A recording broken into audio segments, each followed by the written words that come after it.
Skyrim. Get up. Mern's Nuggets of Knowledge. Welcome to the series where I share knowledge about mods. Hopefully you learn a new thing or two, and if I do manage to teach you something, consider leaving a like and subscribing. Alright, let's get into it. You know the shader effects that are applied to your character when you're healing up or casting flesh spells? If you use modded hairs, these shaders don't really apply consistently and can look off. An elegant way to fix this is by using Hair Shader Patcher. It's an X-edit patch that fixes the hairs in your game so they have shaders applied to them properly. It also fixes the issues of hairs not being rendered correctly behind smoke, and ensures mods that add custom shaders like rain, ash, and snow shaders, or E&B wet surface, also apply these to the hairs. It's a really obscure mod, but if you're like me and you're really into details and you want your game to be perfect, well, here you go. Long ago, I was wandering along the banks of a beautiful beach, taking in the atmosphere, gazing into the distance, looking at all the high-quality lods, listening to the seagulls, and planning where I should visit next. But then it hit me like a truck. It was long. It was thin. That's what she said. I saw for the very first time the dreaded water seam. I recoiled instantly with cringe, dropping my coffee mug, and just like that, my precious immersion and mug shattered into a million pieces. Some events may have been dramatized slightly, but I almost went into a full cardiac arrest. I immediately quit the game and scoured the internet for solutions. Luckily, after some research, I came across a water fix script, and after applying it, I was able to get rid of the seams. So, save yourself a heart attack and fix your seams. You'll thank me later. You know that thing that literally everybody tells you not to do when modding Skyrim? No, I'm not talking about installing futon. I'm talking about ripping out mods midway through a playthrough. Yeah, well, let's face it, we've all been there.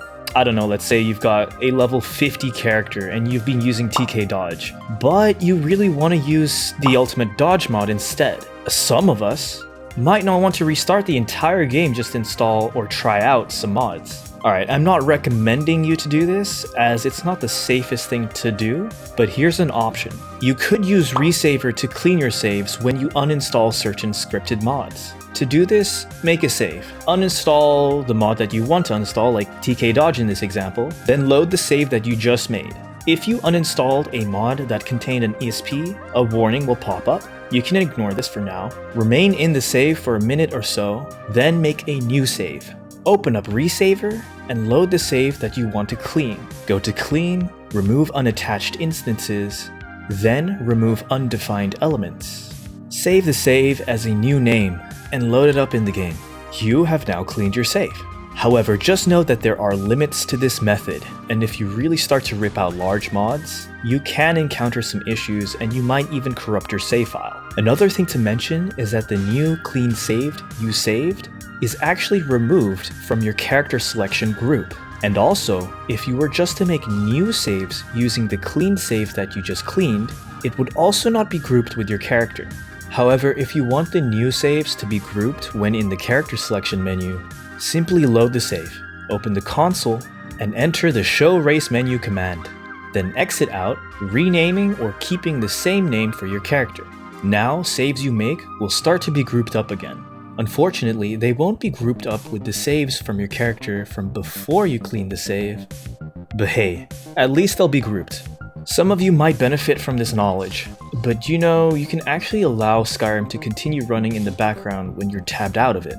To do this, just make sure you're in borderless windowed mode and have the Be Always Active option enabled in your Skyrim.ini file. A thing to mention though is that when you are alt-tabbed, pressing keys on your keyboard will sometimes press these keys in the game. So you might accidentally wait or open your inventory. A thing I do quite often is open the console before I alt-tab. So when I press keys, nothing happens in the game, and when I enter the game again, I exit out the console menu. Alright, so why would you want to do this? Well, I did it for various reasons, one of them being so I can hear when my saves load in, when I'm out of the game. I do this because I want to browse while the game loads, and I don't want to be staring at the loading menu the whole time. Alright, that's it for now.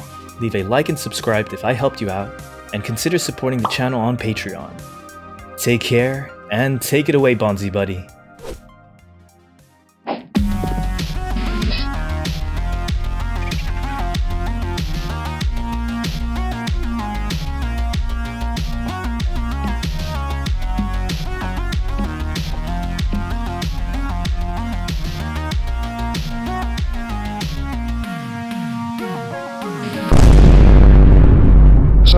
for maximum gains.